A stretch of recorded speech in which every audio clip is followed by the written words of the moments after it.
Bien, pues buenas tardes, un placer de nuevo estar aquí. La clase de hoy, no en cierto modo, sino realmente es así. Es una especie de continuación de la anterior y a su vez de las que se hicieron en Valencia este año, que están ya en YouTube, sobre teatros romanos, y la próxima que queda el mes que viene sobre Piro, ahora indicaré un par de cosas de Piro, es a su vez continuación de esta, ahora lo verán por los contenidos. Es decir, en las clases de este año del Conservatorio Superior de Valencia, Joaquín Rodrigo, grabamos 4 sesiones de teatros desde Egipto Ptolemaico por la costa de África y acabamos en Hispania aquí la semana que viene, habíamos hecho otra previamente, y acabamos precisamente en Hispania en la Edad de Oro de este tipo de construcciones, no solo teatros y odeones, sino edificios públicos. Ahora lo iré aclarando todo. En realidad, odeones y teatros, porque no son lo mismo, claro. El tema de hoy son odeones, son locales exclusivamente para conciertos, cantados o instrumentales, pero no es para hacer tragedias, ni espectáculos, ni nada. Son unos edificios muy chiquitillos, ahora los veremos, o mucho más chiquitillos que los teatros. Lo que venía a decir es que, claro, teatros de este tipo, odeones, igual que los otros, estamos construyendo desde 6 siglos antes de Cristo. El teatro más...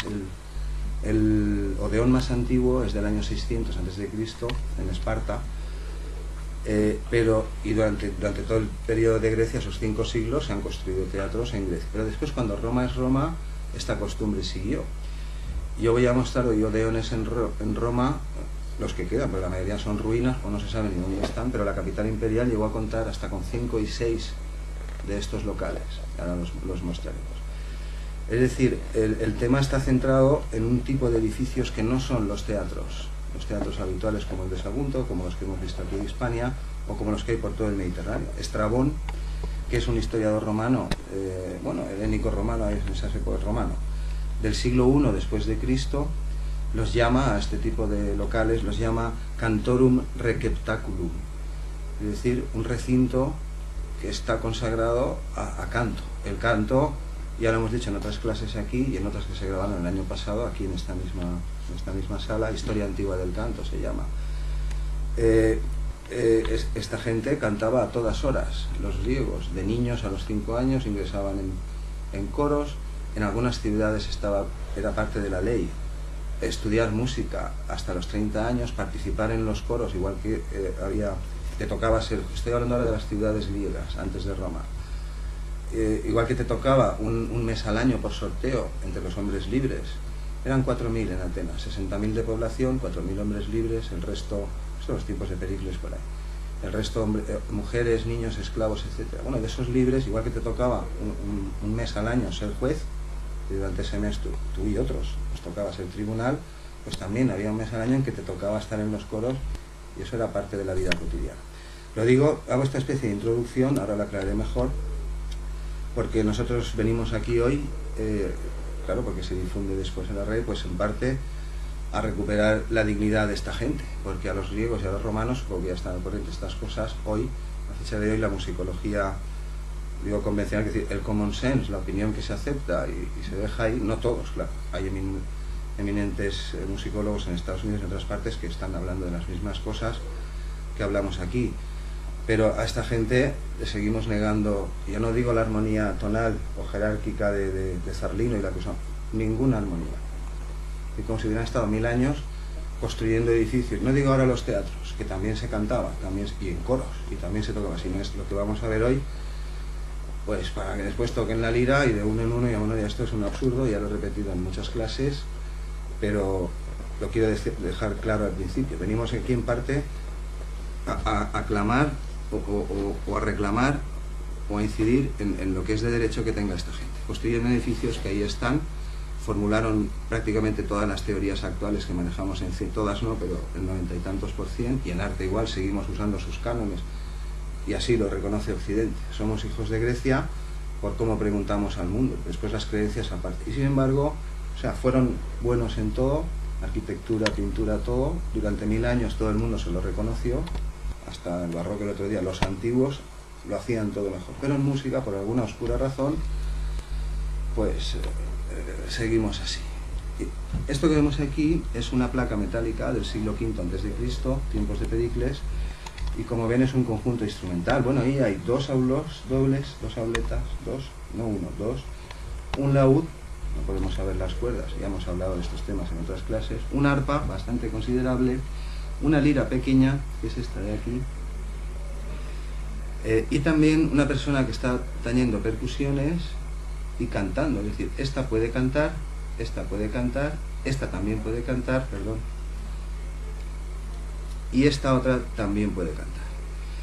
Es decir, conjuntos instrumentales hubo ya en la más remota antigüedad, unos más numerosos, otros menos, en Mesopotamia también, en Egipto también. El año que viene habrá 2 charlas aquí en el departamento de composición, 2 o 3, no lo sé, y otras tantas en el departamento de musicología, confío que me las aprobarán, y insistiremos en alguno de estos temas. Por ejemplo, coros antiguos, habrá una clase solo para coros antiguos, y para algunos de los fenómenos que estamos mostrando aquí.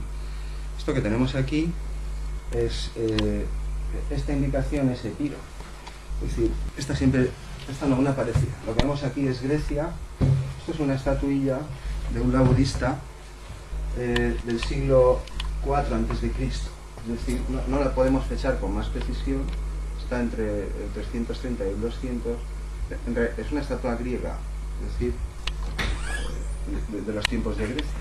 En realidad al original le falta esta mano y ha sido reconstruida. Si teclean en YouTube Laudes o Pandoura, verán 2 cortos sobre este mismo tema. Ha sido reconstruida, pero fíjense en el pedazo de mástil, la anchura, digo. Evidentemente soporta varias cuerdas y la mano consecuentemente se ha reconstruido como debe ser. La última clase hice un chiste parecido. Tú le das un plátano a un mono y ¿cómo lo va a coger? Pues de la forma más natural. Pues esto es igual, el instrumento está construido para la mano izquierda y la mano izquierda tiene una disposición natural que como no me la ingenié yo para que cada cuerda dé la misma nota, o sea, es complicar las cosas a un extremo absurdo. Hace un par de años un compañero Tiago ya me buscó un buen corto de YouTube para mostrar qué cosas se podían hacer con 3 cuerdas. Una balalaica que afina do, sol, do y puede hacer las 1000 perrerías armónicas sin ningún problema. Es decir, esta es del siglo III-IV antes de Cristo y ahora veremos una en un momento, pero antes quería recordarles esto. Esta es la charla del próximo día. Esto es Epiro, esta región de aquí está entre Macedonia y la antigua Grecia. Los epirotes ya existían en tiempos de Grecia y actualmente siguen cantando en el folclore tradicional a varias voces, pero ya verán cómo. El mes que viene les mostraré. El epirote es un canto tradicional de esta región. Claro, Pirro, el famoso Pirro, rey de Piro, de eso estamos hablando. Es decir, incluso antes de Pericles esta gente ya estaba aquí, y eso es lo que tienen que entender. No solo existe Pirro y sus generales y sus hombres, sino que hay gente en los pueblos, en las ciudades, en el campo. Los imperios se nutren pues de eso y de soldados. ¿Y desde cuándo está esta gente cantando así? Bueno, pues ya eso lo trataremos en la próxima clase.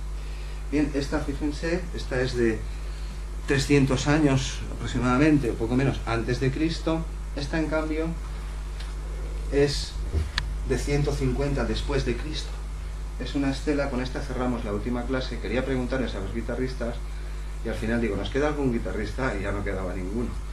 Pero no pasa nada, ya seguiremos hablando. Se llama Lutatia lupata y fue encontrada en Emérita Augusta, que es Mérida, la actual Mérida.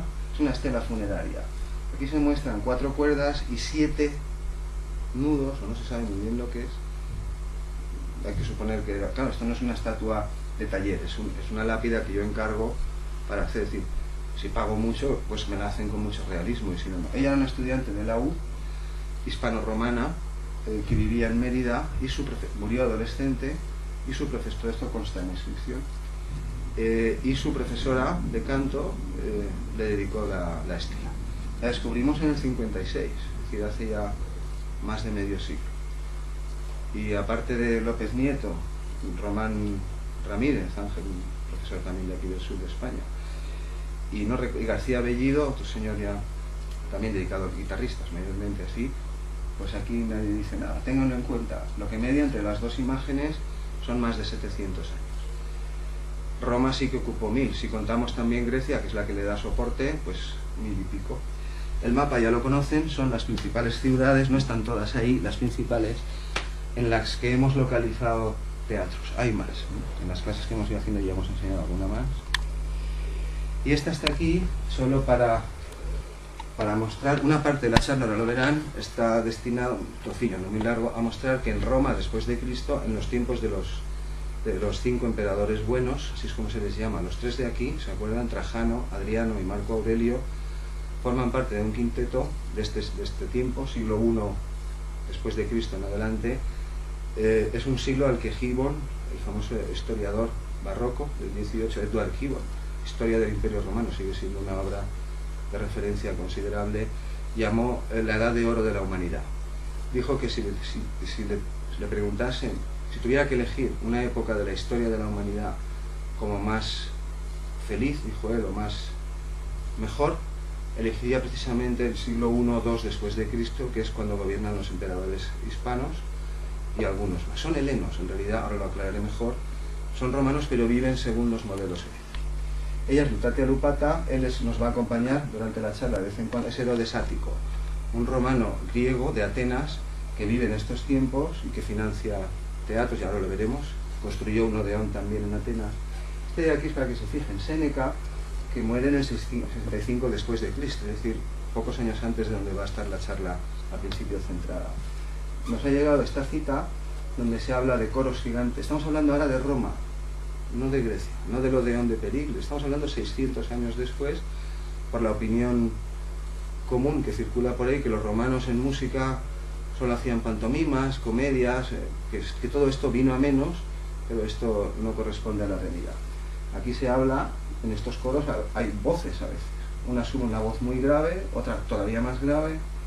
También mezclan mujeres, porque los coros de la antigüedad de Grecia, ya lo aclararemos el año que viene, hay ciertas distinciones, pero después se refiere incluso a los coros de los filósofos de tiempos antiguos. Y dice, hoy, en nuestros días, tenemos más cantantes que espectadores tenían los teatros antiguos. Y después dice, está hablando de un odeón de este tipo, además está hablando de conciertos, no de tragedia, aunque tampoco lo podemos precisar. Los pasillos llenos de cantantes, instrumentos de metal rodeando el auditorio, el estadio resonando con aulos, con instrumentos de todo tipo, e incluso, dice, se consigue armonía a partir de sonidos discordantes. Yo hablo ante músicos y no siento ninguna necesidad de explicarle nada a alguien que no sepa, que no entienda lo que es evidente. Empezaremos ya. Lo primero que vamos a hacer una pequeña, nos vamos a parar un poquillo al principio y después será todo ver pequeños odeones de todo el Mediterráneo, solo dos fotos de cada uno y ahí no me entretendré. Pero al principio sí les tengo que aclarar algunas cosas que ya habrán oído. Y cuando se dice que Roma tomó el modelo de Grecia, significa que Roma tomaba las mejores cosas de cada pueblo que conquistaba. Y de los griegos tomó pues los modelos artísticos y científicos y todo lo que nos presta soporte. El helenismo es un modo de pensar, al modo de los sofistas, Sócrates y todos aquellos que decían, se es griego no por dónde se nace, no por la patria, decían, sino por cómo se piensa. El helenismo corre por todo el Imperio Romano hasta el final y alcanzó su punto álgido con los 5 emperadores buenos, 3 de los cuales eran de procedencia hispánica, en lo que Gibbon, con mayor o menor acierto, ha llamado pues la Edad de Oro de la humanidad. Esto que vemos aquí es un odeón, es de la isla de Kos, de donde era Hipócrates, el padre de la de la medicina. Está aquí solo para que se hagan una idea del tipo de edificio que vamos a ver. Es decir, es un edificio chiquitillo, esto no es un gran teatro. A diferencia de los grandes teatros que caben 10.000, 12.000, 15.000 personas, en estos suelen caber 2.000, 3.000, hasta 5.000. Los romanos son un poco más grandes, pero en el de Kos se ve lo que quiero decir. Es decir, esto no es un local para grandes masas, sino que es un local para actuaciones concretas, gente refinada, claro. Aquí da igual ahora que uno sea pretor, hijo de banquero o no. La cuestión es que lo que ocurre allí tiene un público reducido, limitado y unas dimensiones limitadas, claro. Ahí nos cuentan algunas cosas, lo que decía antes. El más antiguo, saben que tengamos noticia, era el de Esquía. Se llamaba así por la forma que tenía, que recordaba una especie de sombrilla o algo así, parasol. Lo que estudió Teodoro de Samos. Samos es la patria de Pitágoras. Ahora veremos también el pequeño odeón de Samos. Y ahí los lacedemonios son los espartanos. Los espartanos colgaron en ese odeón el arpa de Timoteo, porque no estaban de acuerdo con sus innovaciones. Esto es ahora el siglo V antes de Cristo, tiempos de Pericles, del odeón, etc. Timoteo hizo y otros hicieron muchas innovaciones instrumentales. Algunas las vimos el año pasado en algunos instrumentos, otras no. Por ejemplo, en el caso de los aulos. Pero allí la colgaron como protesta, ¿no? Después en Atenas se habla de otro, pero los de Atenas, es decir, no estoy seguro que sean los tres que vamos a ver, creo que no, pero ya lo comprobaré mejor. Esta historia del helenismo empieza con Alejandro Magno. Alejandro Magno es el alumno, el discípulo de Aristóteles, es decir, Daemon, ¿se acuerdan de Daemon, el padre de la teoría de Letos? Él es preceptor de Pericles, uno de sus preceptores, y también de Platón. Después Platón lo es de Aristóteles y Aristóteles lo es de Alejandro Magno. Es decir, yo soy un adulto, sabio o no, retórico, lo que sea, y me encargan la educación de un señor u otro.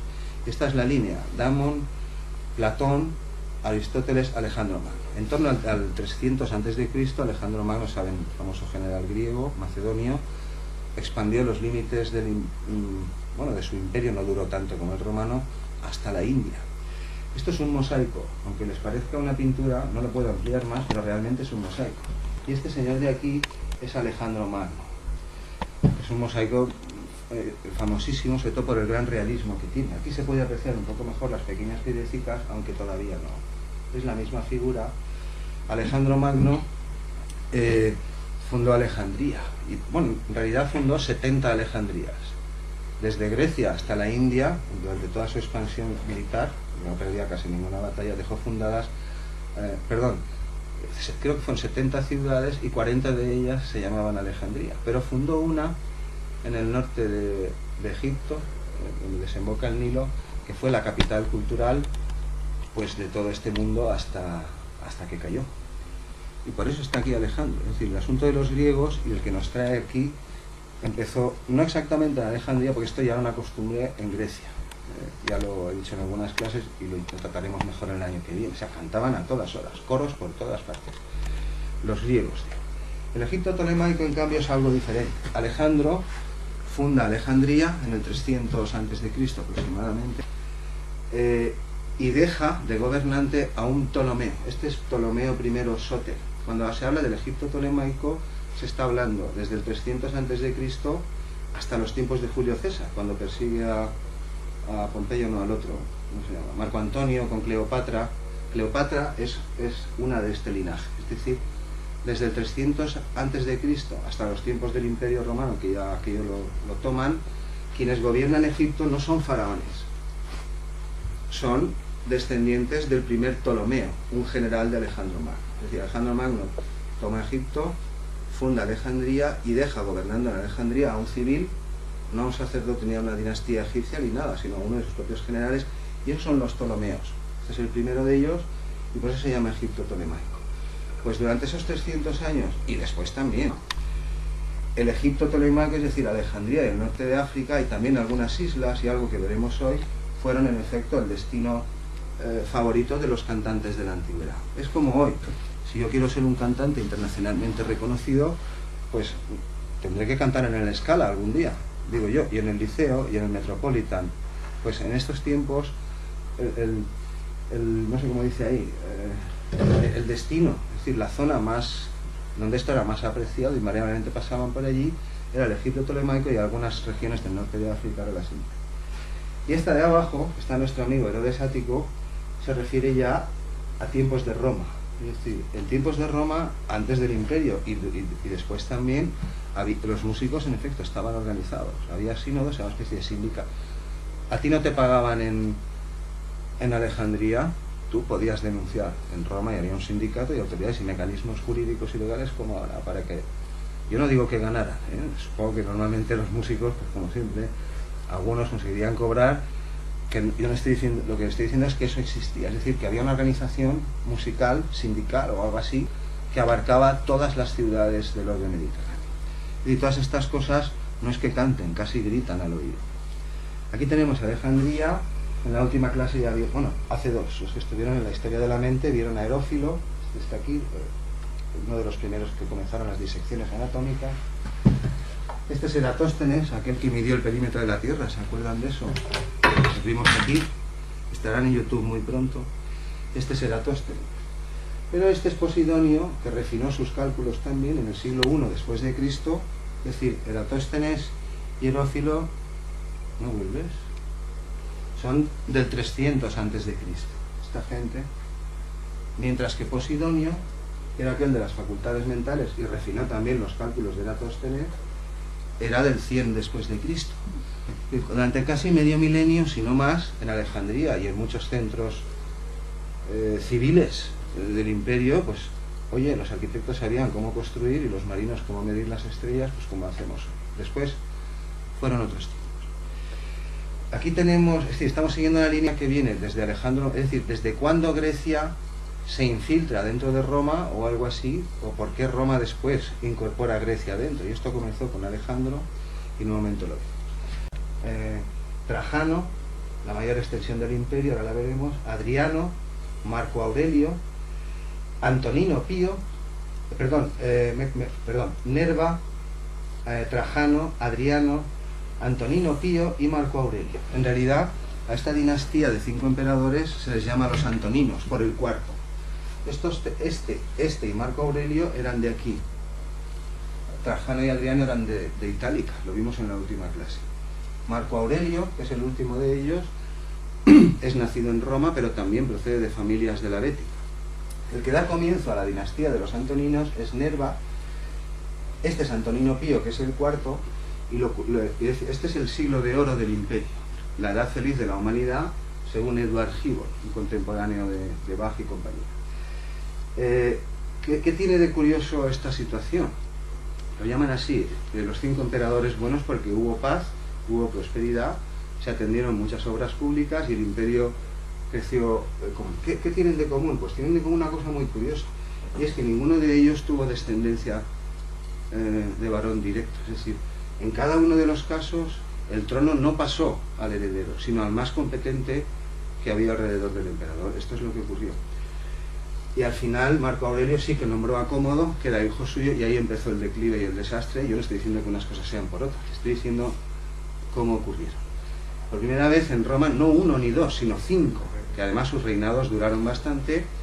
En cada caso ninguno tuvo hijos varones, y consecuentemente cuando fue a abdicar o entregar el poder de Roma, buscó a la persona más... Normalmente estaban emparentados, o sea, un hijo adoptivo, un sobrino, lo que fuera, pero no era su hijo, es decir, no se respetó la sucesión hereditaria. Y después Marco Aurelio sí, y ahí empezó el declive.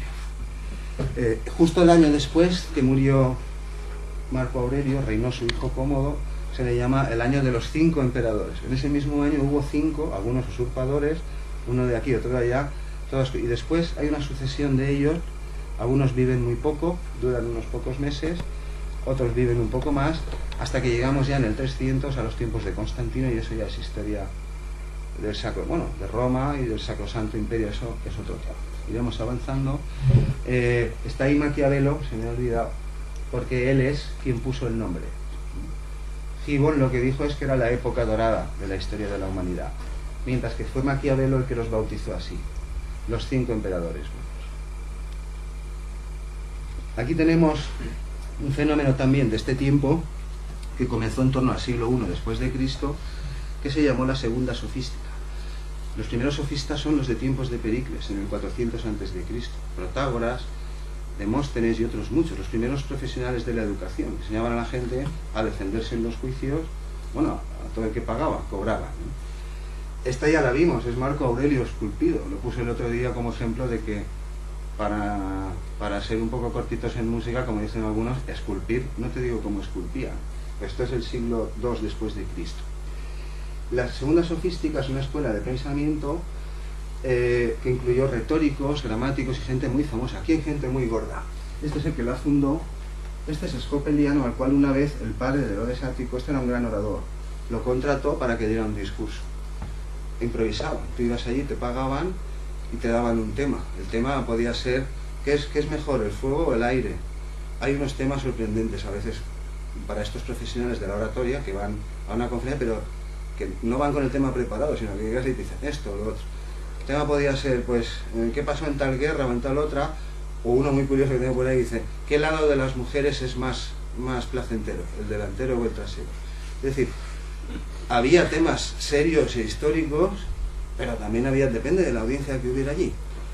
Lo digo porque el niño apuntaba maneras. Este es Herodes Ático, hijo, ahora diré unas cuantas cosas más de él cuando lleguemos a Atenas. En una ocasión su padre contrató a Scopeliano, que era de los más famosos, y le pagó 15 talentos, creo que eran, y después el niño lo imitó, y lo hizo tan bien que el padre le dio 50. Es decir, pagó 3 veces más a su propio hijo, que demostró allí, claro, apuntaba maneras, era muy listo, después lo veremos. Estos son los principales autores, solo les voy a citar 2 o 3, porque todo esto coincide en el tiempo. La proliferación de edificios públicos, porque es el momento álgido del imperio, los 5 emperadores buenos, la segunda sofística y los estoicos, que los veremos en un momento. Aquí hay algunos. Él es el Sático de Atenas, el que construyó, no el Odeón de Pericles, sino otro mucho mayor que veremos en un momento. Pero hay otros bastante famosos, por ejemplo el famoso Ateneo de Naucratis, es el que escribió el banquete de los sofistas, de Hipnosophistae, creo que se llama algo así. Es una colección, es casi la mayor fuente de la antigüedad que tenemos. Ahí ha traducido el tío, copió textos, pero nos deja citados más de 1250 autores de la antigüedad. Deja también listadas más de 1000 obras teatrales.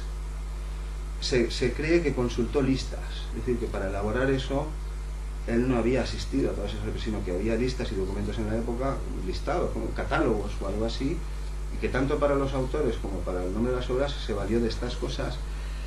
El más famoso de los personajes que salen en el banquete de los sofistas es Galeno, el médico que vimos aquí, aquel de los anfiteatros, que es un médico romano de esta época.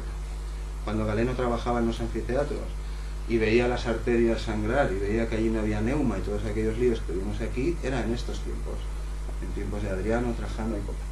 Pero hay más gente muy curiosa. Bueno, Juliano el Apóstata, por ejemplo, que es el último emperador pagano. Este es posterior. Pero claro, la escuela segunda sofística duró varios siglos, hasta el final del imperio.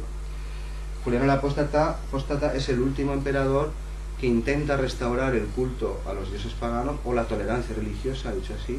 Ahí ya estaba muy liada la cosa.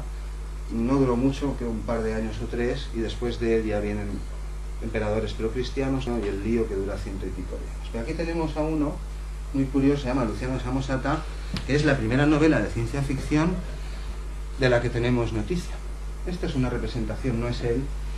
En la novela de Luciano de Samosata, que se llama Relatos Verídicos, bueno, hay muchos. Habla de que hace un viaje a la luna con un barco volador y allí conoce a los selenitas. Así tengo por aquí alguna cosa muy graciosa. Ya lo advierte al principio de la obra, ya dice que eso es ficción, que tal, pero una cosa sorprendente, pues no, creo que no me la he creído. Sí, la segunda sofística, un minutillo, hasta luego, por no decir cosas que no son, aquí está. Dice que fue a la luna y allí vio batallas de los selenitas con otros seres galácticos, después cayó en el océano, se lo tragó barco y todo. Una gran ballena, y dentro, como Jonás, dentro de la ballena allí había de todo y por sectores. Los que eran tracios se habían hecho un hueco allí en el final del... Una cosa, pero es una novela de ciencia ficción y de fantasía muy curiosa. Es decir, viene a preludiar realmente los viajes de Gulliver o Sinbad el Marino o este tipo de novelas. Y esto es un autor de la segunda sofística. No me voy a entretener más con él. Luciano de Samosata está editado. Esa es una novela que se puede buscar en las bibliotecas y en castellano, y no tiene más misterio. Y aquí tenemos a Juliano el Apóstata, el último emperador pagano, presidiendo una conferencia de sectarios. Sectarios son las distintas confesiones o corrientes de ideología que hay dentro, en todo el norte de África. En realidad van unos contra otros, es decir, hay obispos, ya hay obispos y cosas de esas cristianas en el siglo II. Viven todos, paganos, judíos, cristianos, depende de dónde están, todos están por allí. Pero ya desde el siglo II en adelante, las confesiones que luego se funden en el credo niceo y que hoy es la Iglesia Católica, pues aquello es un mar de disputas teológicas, no quiero decir teológicas, porque había de todo, había gente muy erudita que sabía escribir y leer, como San Agustín, aunque es más tardío, y muchísimos, y luego había auténticos brutos, zotes, que ni sabían escribir ni sabían leer. Durante un par de siglos Roma asistió a un sinfín de disputas, hoy diríamos sobre el sexo de los ángeles o cosas así, ¿no? Y él está pues ahí intermediando, dejándoles hablar. Ellos están cada uno con sus pergaminos y sus manuscritos defendiendo una versión de la historia bíblica, y en esas estamos. Bien, esta es la primera parte para que supieran qué es el helenismo. El helenismo es un modelo de vida basado en la musique, el cultivo de la mente, eso ya lo sabían, en la gymnastique, el cultivo del cuerpo, y en la observación de la naturaleza. Si hay dioses o no hay, pues ni los griegos sofistas entraron, ni los propios emperadores estos, que son helenistas todos los de la segunda sofística, retoman el modelo de tiempos de Pericles. Los dioses los dejan aparte. Ahora lo entenderemos un poco mejor con el estoicismo. Si están o no están, pues ya se ocupan otros. Pero nosotros nos ocupamos de los que no tenemos que ocupar, de formarnos. Todos ellos perseguían lo que se llama la ataraxia, pero en un momento lo ilustra. Vamos a entrar ya en Grecia, y después ya les he dicho será todo más seguido, que eso no se preocupen. En primer lugar veremos Atenas. En Atenas tenemos noticias de al menos 3 odeones. Yo he marcado en rojo para que miren directamente dónde están algunas cosas, pero no están todos. Este es el de Pericles, lo vamos a ver en un momento. Este es el de Herodes Ático, construido en el siglo II, este que estoy utilizando por ahí, un romano, es decir, 500 años después del Odeón de Pericles. Pues, ¿para qué construyen esas cosas los romanos? Esto que se marca aquí, esto no es un teatro, es algo parecido, se utilizaba en tiempos de Pericles y antes para que la ciudad de Atenas se reuniese. Es un espacio abierto, pero no es realmente, aunque parece, no lo es. Y esto que he marcado aquí es porque no he encontrado otro edificio que pueda corresponder al tercer Odeón que nos falta. Ahora lo veremos. Les voy a mostrar 3 Odeones de Atenas, uno de tiempos de Pericles, otro de 700 años después, y el que nos falta, que creo que no está localizado, pero por la planta no veo otro que pueda ser ese. Esto, en cambio, son 2 cosas que no son teatro, son unos pasillos con columnas. En un momento les mostraré lo que es, para acabar de cerrar la presentación. Es decir, vamos a ver primero el más antiguo de Grecia, el de Pericles, después el de Herodes Ático, y yo no sé si está ahí, pero tenía que referirles a algún sitio, porque no aparece por ningún lado, pero es la única planta que reconozco. Del de Pericles ya saben algo, porque en estética hace un par de años les machaqué, todos los prisioneros el año pasado, a un año u otro cayeron. Aquí lo vemos, nos hemos acercado, esto es la Acrópolis, y tienen que ver la diferencia, en un momento la verán. Aquí se está hablando, son 4 referencias antiguas sobre el teatro de Pericles, perdón, sobre el Odeón de Pericles, es decir, anteriores a Cristo. Plutarco, esto es el mismo, Plutarco es otro de la segunda sofística, no lo he citado antes, es también un romano de los que estábamos viendo. Ya dice, y esto lo sabemos, que Pericles cuando lo construyó imitó el techo, imitó o copió, dicen algunos, el palacio de uno de los reyes de Persia. Este señor, que lo veremos en un momento, Crisipo, es uno de los primeros estoicos, pero vive 200 y pico años antes, o 300 de los emperadores que vamos a ver, pero este se murió justo después fue a un concierto de Odeón con sus estudiantes y después murió, y tenemos esa referencia. Por último aparece también en un diálogo. Estas son fuentes más antiguas. Él es Pericles, bueno, ya saben que es el Odeón, el edificio más caro de la historia de Atenas, que le costó el ostracismo a Damo, aquel de la teoría del etos, aquel fue el impulsor. Pero si lo construyeron, si lo impulsó y si lo financió, claro, es porque todo lo demás ya estaba ahí, los músicos, el público, que les voy a decir. Esto es el gran teatro de Dionisos, pero esto es el Odeón.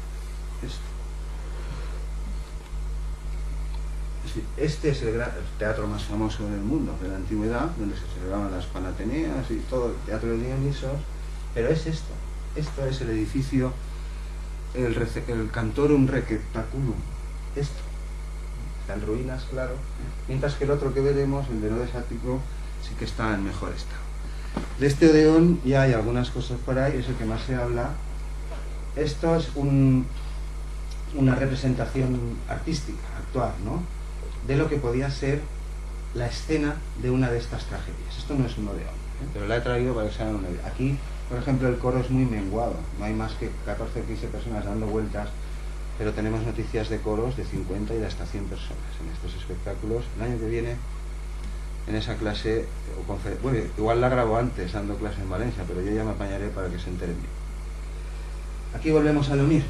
Este es el teatro de Dionisos, el grande, ¿no ven? Mientras que esto, que está al lado, esto es el Odeón.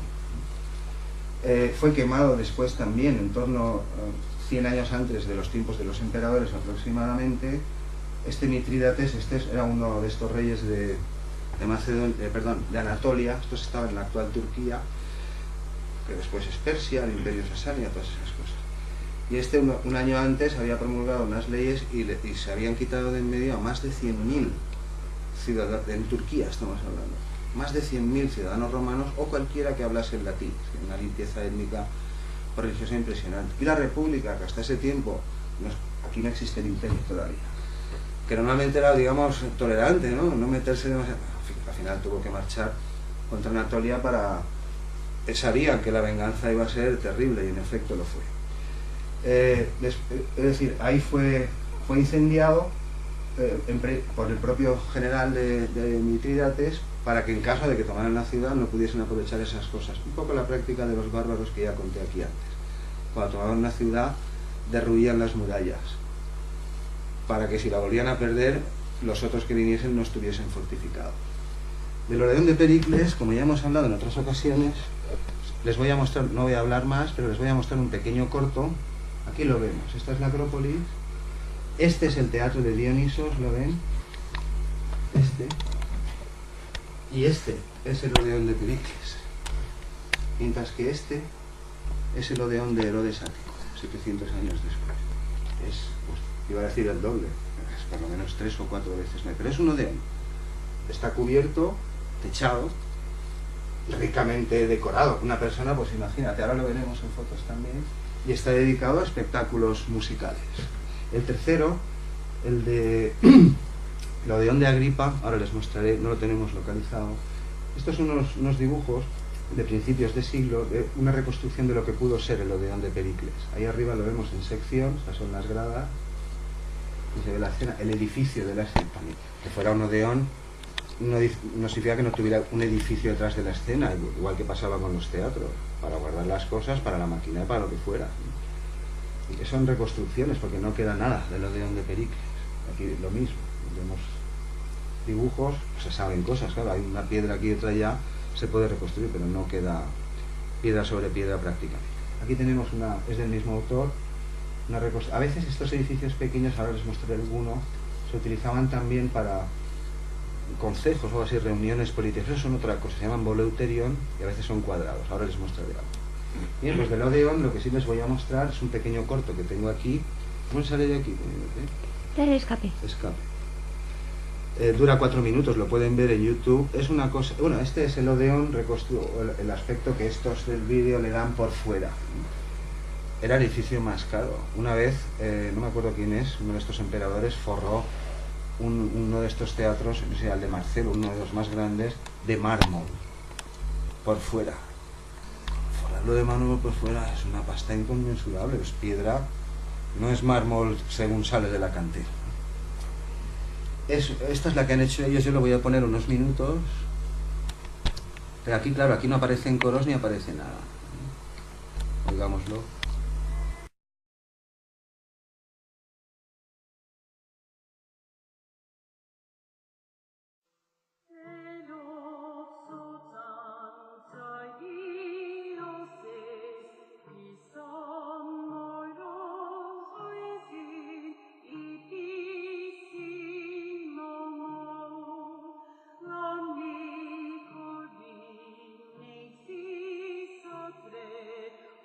Say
Mucho aplauso para tan poca cosa, parece a mí, ¿no? Pero bueno, todo se puede entender. Es un ejercicio de diseño informático que nos ayuda a ver las cosas.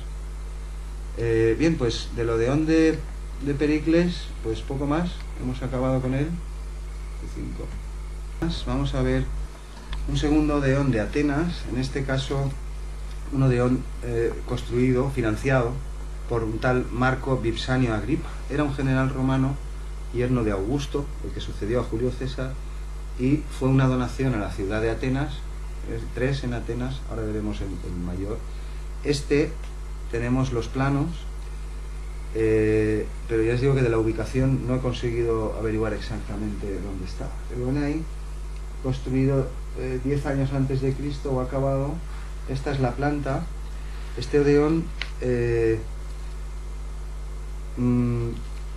estaba rodeado de esto se llaman, son pasillos largos con estatuas por 3 de sus lados, y también subterráneamente se llaman estoa. La estoa, ahora les mostraré alguna. Esto que vemos aquí es una de las pocas estatuas que han sobrevivido. O sea, todos estos pasillos y los alrededores del teatro, las fachadas laterales, estaban decoradas con estatuas de gigantes. Esta es una de las que hemos conservado, que tenían, en vez de piernas, extremidades serpentiformes. También, además de los gigantes, tritones, una especie de seres híbridos que tenían, en vez de piernas, colas de pez, y también torsos derivados, transformados, de los que estaban en el frontón del Partenón. De todas las estatuas ha desaparecido todo, y el edificio también. Solo conservamos esa estatua, pero estos pasillos de los que les estoy hablando son importantes para nuestra historia, porque hay otra cosa que se llama estoicismo. Todos estos que les he enseñado antes eran estoicos, los de las segundas sofísticas. Estoico todavía hablamos así, que se ha tomado las cosas estoicamente. ¿Y eso qué significa? Pues que le ha caído una desgracia impresionante encima de él, a su familia, pero es decir, hay cosas en este mundo que están al alcance de los hombres y cosas que no. Y parte de las enseñanzas de los estoicos consistían en esto. De los estoicos, también de los epicúreos y también de los escépticos. y reciben ese nombre precisamente. Esto es una estoa, no es la de este Odeón, es la estoa de Átalos, se llama, aquí la pueden ver mejor, este edificio. Pero son está reconstruido, lo reconstruyeron en los años 60 con dinero de la ONU y europeo y cosas así. No sé si, supongo que no sé si era originalmente así, no lo sé. No sé cómo se ha hecho esa reconstrucción. Pero los estoicos se llaman precisamente así porque Zenón de Citio, el primero que empezó con este movimiento filosófico, enseñaba en estos lugares. Es decir, las estoas a veces rodean un edificio, como en el caso de Odeón, de Agripa, y en ocasiones simplemente están ahí, como ese edificio que les he mostrado, lo veremos mejor, y son pórticos donde la gente pasea, habla, enseña, también a veces montan mercados o lo que haga falta. Y de ahí viene el nombre de estoicismo, de la estoa. Él es Zenón de Citio, en el 301 a.C., el que da comienzo a esta escuela de filosofía. Es la última escuela de filosofía que se funda en el mundo clásico, en este caso romano. Duró hasta que Justiniano cierra la Academia de Atenas, en 1500 y pico. Es decir, duró pues desde el 300 a.C. hasta 500, pues ya duró. Pero es la última escuela de filosofía clásica en aparecer, el estoicismo. Este es Crisipo, el que se murió después de escuchar a un concierto en el Odeón, es el continuador, su sucesor. Este es Posidonio, que ya lo hemos visto, de los cálculos, el de las 3 facultades de la mente, contemporáneo de estos, ciento y poco. Este es Séneca, nacido en Córdoba, un famoso filósofo, en estos tiempos también, antes del año 100, después de Cristo. Adriano, no he puesto a Trajano, pero todos eran helenistas, filohelénicos, es decir, eran ya romanos, algunos nacidos en Grecia, pero que en arte, en literatura, en costumbres, en ciencias, en todo, seguían y estudiaban y aprendían de los griegos clásicos. Por último está Marco Aurelio y nuestro amigo Herodes Ático, pues siempre vigilando la estoa. La estoa, ¿dónde meto esto? Pues como aquí estaba rodeado de estoas con los pasillos, digo, pues aquí, porque excede este Odeón, no les puedo enseñar nada más. Bueno, un capitel, ahora lo veremos. Habrá más restos en algún museo por aquí y por allá, pero yo no he conseguido localizar ni dónde está, ni apenas más datos. Los estoicos, tengan en cuenta, todos estos de la segunda sofística, y ya incluso desde Julio César, casi todas las élites romanas eran estoicas, es decir, se propagó mucho entre la aristocracia. Los estoicos defendían, entre otras cosas, decían que lo que ellos perseguían, y también algunos otros que he citado, Epicurio, era la ataraxia. La ataraxia es la imperturbabilidad. Es decir, en la medida que uno aprende a conocer lo que está a su alcance y lo que no, qué cosas puede gobernar el humano y qué cosas no, y además refrena sus pasiones, es decir, aquel que aprende a controlar sus instintos y sus pasiones y sus límites, pues puede aceptar con más entereza tanto las cosas buenas como las cosas malas. Estoicamente significa eso, tío. Oye, se le ha muerto la hija, se le ha muerto, pero ¿qué vas a hacer? No te vas a deprimir, es decir, los estoicos cultivaban su mente y también su cuerpo, pero dejaban aparte a los dioses. Decían, por ejemplo, que no había un dios fuera del mundo, sino que era el mundo mismo lo que era divino, algo que recuerda algunas tradiciones orientales. También decían, entre otras cosas, que este mundo era el mejor de los mundos posibles y que los humanos sí que teníamos algo que decir. Estoy hablando de las memorias de Adriano, que lo pueden leer, o del propio Marco Aurelio, o toda esta gente que era gente muy cultivada. Y seguían esta filosofía, cuidarse, huir de los excesos, como los antiguos griegos. Los antiguos griegos no prohibían nada, decían nada en exceso, eso sí, era un consejo. Cualquier cosa que tomes en exceso te va a perjudicar, pero todo en su justa medida, así hablaban. Decían también los estoicos que se llegaba a la virtud, su ideal, es decir, si yo vivo según la razón, lo mismo que estamos viendo desde el principio de Grecia, si aprendo a controlar mis pasiones y me considero ciudadano del mundo, entonces puedo alcanzar la virtud. Es decir, toda esta gente defendían el cosmopolitismo. Decían, su ideal de sabio, decían que el sabio ideal era aquel que vivía según le decía la lógica, no las religiones o unos y otros, aquel que vivía según esas leyes, que además estaba libre de pasiones y que se consideraba ciudadano del mundo. Ese era el sabio ideal. Pusimos un ejemplo aquí en la última clase, Anaxágoras, pero ese es muy anterior a lo que estoy tratando aquí. Los estoicos, que son todos ellos también, vieron parcialmente realizado su ideal en tiempos de Marco Aurelio. en el siglo II, no decimos totalmente porque, en fin, o sea, mi reino no es de este mundo, decía uno, y todas las confesiones hablan así, pero su modo de vida fue adoptado por todas las élites aristocráticas romanas. Tengan en cuenta eso, en estos tiempos la mayor parte de la gente no sabe escribir. O sea, estamos hablando siempre de élites, gente que nace rica, o sus padres, y tiene esa suerte de nacer en una élites, la educan, pero esto no es, si había 50 millones en todo el Mediterráneo, pues yo qué sé, gente que no son analfabetos que decimos hoy debían ser pues la inmensa mayoría.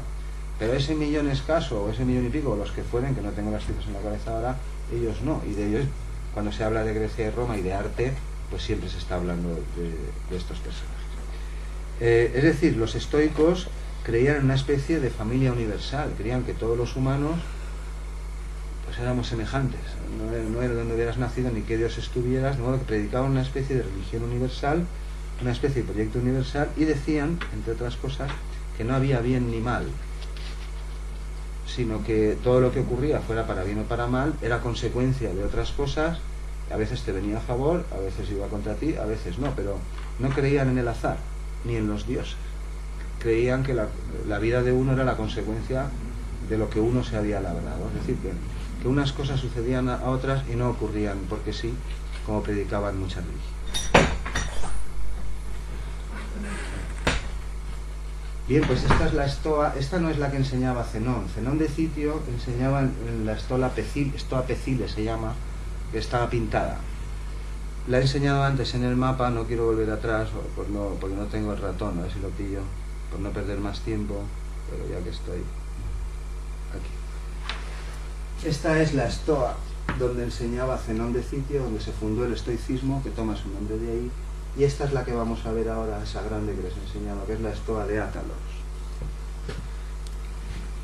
Después me como todo esto. Esta es la estoa de Átalos. Y este es el edificio entero. La Acrópolis estaría más o menos donde el piano, pero más arriba. Y bueno, pues se la pasaban en estas cosas, claro.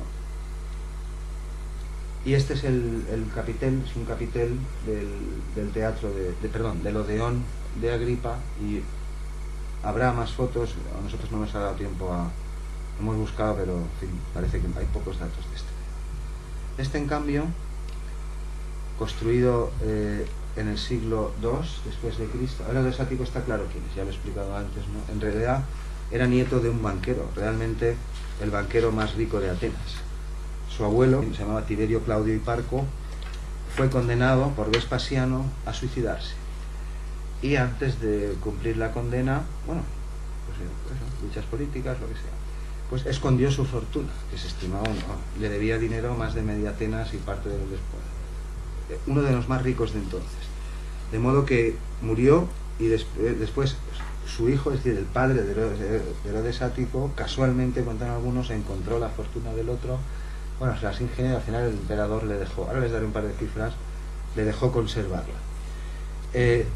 A su vez, tuvo un hijo que es Herodes Ático, el que nos ocupa, el que financió este famoso Odeón.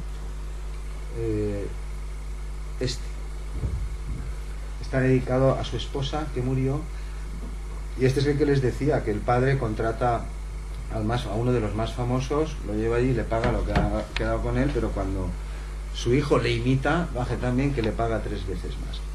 En realidad, Herodes Ático fue un personaje muy importante, muy relevante en la sociedad ateniense de los tiempos de los emperadores.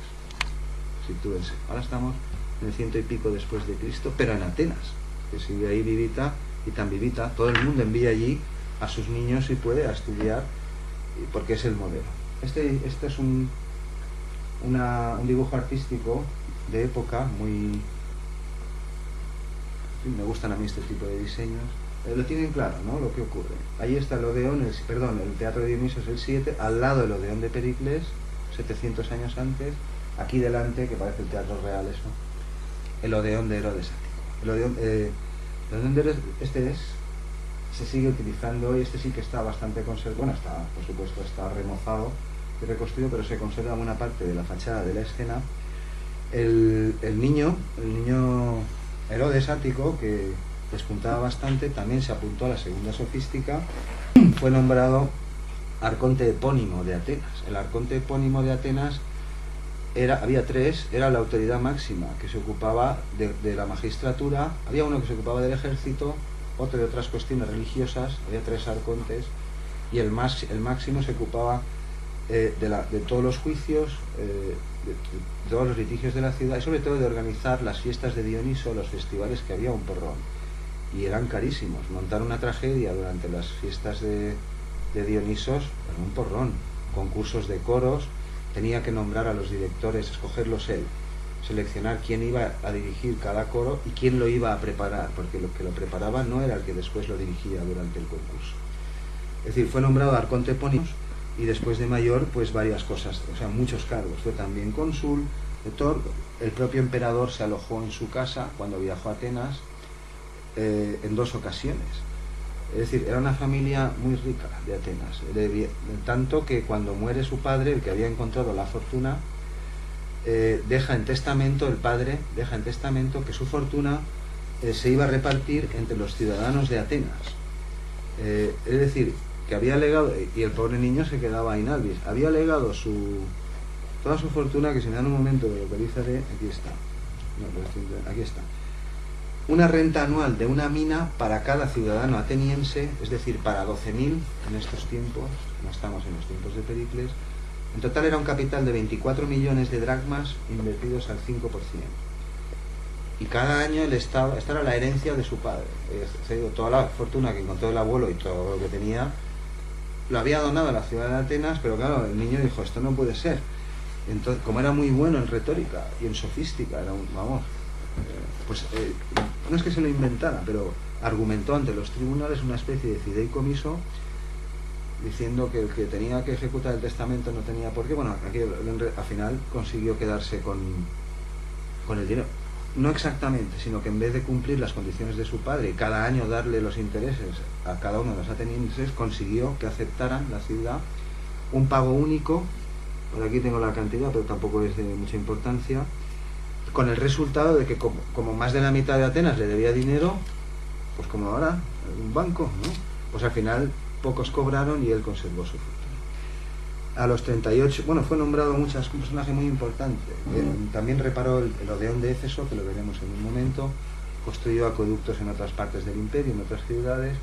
A esto se dedicaban muchos de estos señores. Era alta política. Estos sí que podían viajar, tenían pasta y se movían por todo, ellos y otros muchos. Pero tengan eso en cuenta, siempre hablamos de élites aristocráticas o de artistas que viajan con ellos, que viven con ellos, y no del mundo restante. Bien, pues aquí tenemos el Odeón de Herodes Ático, construido en memoria de su mujer, que falleció cuando tenía él 52 años. En ese año sus discursos se hicieron famosos durante los Juegos Olímpicos, que también los presidió en algunas ocasiones, y desde entonces, pues, en fin, le aclamaron como un nuevo orador. Aquí veremos, este es Von Karajan dirigiendo la Filarmónica de Berlín en el 39, creo que es, en el Odeón de Herodes Ático, y hoy se siguen interpretando conciertos allí. Aquí vemos una vista desde la escena, se aprecia un poco mejor. Este ya no es chiquitín como el del comienzo, es un pedazo de edificio pues bastante impresionante. Ahora hay que imaginárselo forrado de estatuas, mármoles carísimos por fuera y por dentro, por todas partes. Aquí vemos una vista desde lo alto. Todas las gradas han sido recuperadas, reconstruidas, pero se ve perfectamente el diseño del edificio, una especie de medio queso. La fachada central, falta parte del edificio de la escena. Aquí vemos una imagen desde arriba que lo abarca todo. No quisiera dejarme nada de esto, bueno, luego siempre lo puedo añadir. Este es el de arriba. Y nada más. El de Corinto, que es una ciudad de Grecia también, él participó, Herodes Ático, en la segunda fase, una especie de remodelamiento. El Odeón de Corinto pasó por 3 fases, se construyó en el siglo I, ahora lo veremos. Estos son los planos. En esta ciudad, este Odeón está construido sobre una antigua cantera y varias vías que lo atraviesan. Por debajo de la escena pasa una, antiguas calzadas, y sobre él se construyó en el siglo I, pero después en el siglo II Herodes Ático se le llamó para que fuera a arreglar aquello, a remodelarlo. La mayor parte de sus asientos, sobre todo, la parte más baja, las gradas más bajas de los asientos, están excavados en el rocaje vivo, como diría el Averrocho de Mota, y está construido al sur de un teatro que ya existía. Ahora lo veremos, podrán comparar. Esto solo está para ilustrar el método de construcción de muros. Ahí ven cómo se traban las piedras y que está todo perfectamente calculado. Cuando se talla de cantera ya se sabe, puedes hacer piedras en serie si sabes que las vas a vender a otros teatros, ya depende del tamaño de tu empresa. Pero que la piedra tiene un destino, es parte de un diseño y eso se ensambla en destino. Aquí vemos otras más. Este es que se empezó a excavar a principios del siglo XX, los años 1907, creo que son estas fotos. Es de los primeros que se excavaron. Esta foto es esta, pero nos hemos acercado. Nos acercamos ahí, es eso de ahí. Son los corredores. Aquí están las gradas, apenas queda. Y aquí se ilustran más cosas de las que le decía. Aquí vemos una donde se ve las gradas, se aprecia, ¿no? Ahora pondremos fotos en color. Las gradas, la escena que estaría aquí delante. Esta es una estatua de Atenea que se encontró allí. La mayor parte de estatuas no están ya en su sitio. Han desaparecido con los siglos desde los tiempos de Matusalén, que va llevando la gente o en las guerras caen, o yo me las llevo a mi villa, estaban por ahí, colgadas, enterradas. Aquí ven lo que les decía. Este es el Odeón, un pequeño edificio para conciertos, ahora da igual cantados que no. Y este es el teatro al sur del cual se construyó, que ya existía previamente. Este también fue bordeado, el mismo Herodes Ático cuando fue a repararlo, lo bordeó con estoas, con pasillos de estos, con columnas. El aforo de este teatro eran 3.000 personas. Perdón, de este Odeón. Es que vengo aquí a hablar de témporas y merinas y al final lo lío. De este Odeón. Aquí vemos un reloj de sol puesto en la pared del Odeón. Allí vemos una lámpara, un plato sobre el que va una bujía, y yo enciendo. Y esto que vemos aquí son tickets, es decir, entradas del teatro. Había representaciones, sobre todo en tiempos de Roma, que eran públicas, algunas, cuando era fiesta, pero muchas de ellas, ¿no? Sobre todo en los grandes certámenes se pagaba una entrada. Era un espectáculo, las grandes tragedias de Grecia y después en adelante, muy caro. Lo que pasa hoy, una cosa es montar un concierto y pagar a 80 profesionales de tal orquesta, y otra cosa es pagar a esa orquesta para que haga una ópera, pues trajes, cantantes, pues, una cosa. Eran espectáculos muy caros. Y quien designaba, quien se hacía cargo de todo, del ropaje, de los coros, de los ensayos, etcétera, era siempre el arconte de Atenas, en el caso de Atenas. Aquí tenemos el mismo Odeón desde el sureste, aquí lo vemos. Hoy en día está mucho mejor, ahora lo vamos a ver. Una vista frontal, se aprecia perfectamente que es romano, ¿eh? Está elevado, es un Odeón romano. Suelen ser del mismo tamaño, pero los romanos en ocasiones son más grandes, como el que acabamos de ver, el Herodes Ático. Aquí vemos uno desde las gradas, una foto, que tiene más importancia. Y esta es una foto ya más reciente, del 2008, en el estado que está actualmente. Es chiquitín, no es un teatro. Aquí se ve desde la calzada que hay enfrente. Estas son las gradas, aquí está la escena.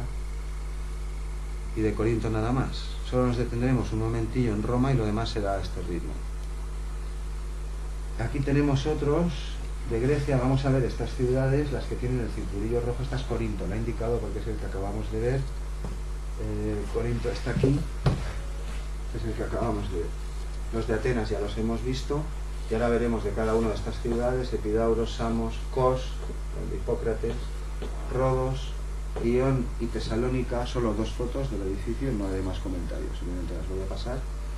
Estas dos sí están aquí para que recuerden lo de la sesión de la semana que viene. Esto es Epiro, donde el epirote actual, y donde en tiempos, claro que había, pues es Grecia. Esto es Grecia, esto es Macedonia, esto es Tracia, esto es Epiro, esto es Iliria. En tiempos de los emperadores que estamos ahora, estamos en casa. No son las montañas perdidas de los valles, estamos enfrente de Roma y en el corazón de la antigüedad. Os los voy a enseñar sin más.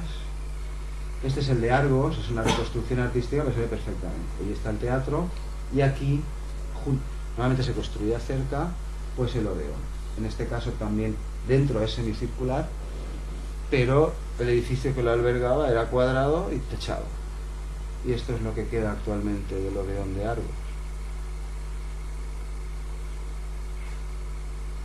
En Dion, esta ciudad más arriba, tenemos otro pequeño Odeón, por las dimensiones se ve, solo queda restos de la orquesta y alguna grada, no queda más, también es tipo romano. La mayoría que vamos a ver de aquí ahora, estos son griegos, pero a veces hay alguno romano. Este ya es Epidaurus, la ciudad de Epidaurus, una ciudad importantísima para los griegos desde la más remota antigüedad. Aquí tenemos el teatro y aquí el Odeón. Es el teatro, y esto que hay aquí, con planta cuadrada, perdón, rectangular, pero dentro tiene las gradas semicírculo, como el que hemos visto, el de Agripa, da igual. Este es el Odeón. Ahí lo ven ampliado. Este es el Odeón. Muchas veces también se asociaba al gimnasio o a las bibliotecas, o casi todo gimnasio que se preciase o biblioteca donde se cultivaban ellos contenía uno de estos edificios, mayor o menor. Se distingue perfectamente. Y esto es lo que queda del Odeón de Epidaurus. Aquí tenemos Gortina, una ciudad de la isla de Creta que tiene 2 teatros. Hay más, en Creta hay muchas ciudades. Esta es una de las principales, citada en las fuentes. 2 teatros, un anfiteatro y un Odeón. Es decir, tragedias, o tragedias, comedias, eso ya no lo sé, conciertos. Esto es lo que hay que... Y aquí solo fieras, ya lo saben. Este es el Odeón de Gortina, que sí que está bien conservado, también es romano, no está excavado, sino que está elevado, tipo romano, pero chiquitín, ya lo ven las dimensiones, y se ve un poco mejor. Pues eso, un aforo inferior a las 3.000 personas, 2.000, una pequeña sala de concierto, que no tiene nada que envidiar en la autoridad.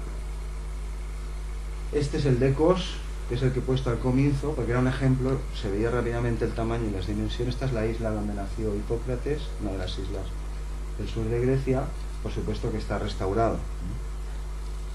Ahí lo ven. Hay trozos originales, hay trozos que no. Y aquí vemos una vista desde lo alto, que les permitirá apreciar exactamente cuáles son sus dimensiones. Es un local selecto de conciertos. La plebe aquí no va, las masas. Ahora les enseñaré más cosas. Estamos hablando siempre de élites griegas, hombres libres, o élites romanas. Este ya es de Rodos, una isla que quedaba al otro lado en el mapa, si se acuerdan. Es muy parecido en cuanto a dimensiones. También está restaurado, claro, pero es su aspecto, es un aspecto muy parecido al original. Y esto es lo que les decía. En Samos, la isla de Pitágoras, tenemos otro tipo de construcción que se llama Pitagorion, y a veces lo llaman también Boleuterion. Después veremos algo. El Boleuterion es como un pequeño Odeón, pero a veces todavía más pequeño, donde en tiempos de Pericles y Antañazo a veces sí que se reunían ahí para tratar asuntos de la ciudad, pero con frecuencia, en Atenas por ejemplo hay uno localizado, se construían de planta rectangular, es decir, no eran escenarios circulares para espectáculos, sino que para reunirse los hemos encontrado también rectangulares, y alguno en Atenas y en alguna parte por todo el Mediterráneo también, y en ese caso los llamamos Boleuterion y no Odeones. Pero en este caso, aquí estaban los pitagóricos, estas son las ruinas de lo que queda. Esto es un Pitagorion, podría ser un Boleuterion, y aquí es hasta donde hemos reconstruido. Pero esto no es exactamente un Odeón, tengan en cuenta, igual que un Boleuterion se puede usar. Yo tengo una sala circular, tengo 2 músicos, les pago cuadrada, pero no son Odeones. Y por último de Grecia solo veremos el de Tesalónica, que este es romano, sí que está bastante entero, la escena no, claro, pero el resto sí, ahí se ve, ahí pueden ver el suelo de la orquesta. Pues oye, en uno de estos el suelo de la orquesta estaba decorado con mármoles de colores, creo que era el de Herodes Ático, no me acuerdo ahora, uno de los que hemos visto hace un rato. O sea que donde el coro operaba, porque también bailaban, también tocaban, también cantaban, y eso está un suelo, vamos, espectacular, carísimo. Todo esto lo que muestra es la importancia, el lujo, y que era un edificio emblemático, no era un edificio para almacenar grano allí ni cualquier cosa, sino que se cuidaba, se atendía y estaba siempre lleno de gente, bueno, siempre que había actuaciones. Pero les decía, este está muy entero, claro, con las reconstrucciones, pero pese a ser romano y ser un poco mayor que los anteriores, pues no llega, no es un teatro de los como el que puede haber en Sagunto por los que estamos habituados. Bien, pues de Grecia nada más.